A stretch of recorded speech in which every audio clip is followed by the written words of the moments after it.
Një buk në këtë furrë para 2 javësh shitej 60 cent, e nga kjo javë çmimi është rritur për 20 cent, teksa çmimi i kafes në kafenet e Prishtinës vështirë të gjendet në 1 euro.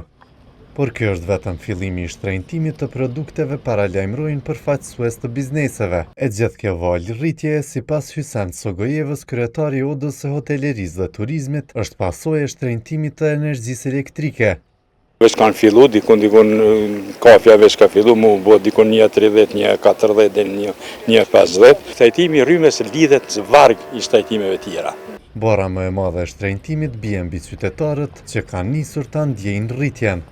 Po vrejnë vallaj çdo qytetar, jo veç unë, po çdo qytetar vrejnë çmime që sado çmimi ult nesër, pa kur far paralajmërimi heq del.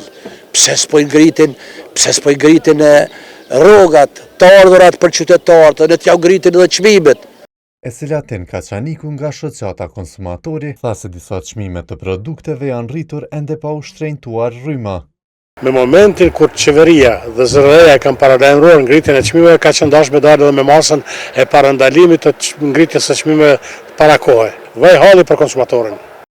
Zyra e rregullatorit të energjisë më 16 prill ka vendosur për të rritur çmimin e energjisë elektrike mesatarisht për 16.1%. Vendimi do të hyjë në fuqi më 1 maj.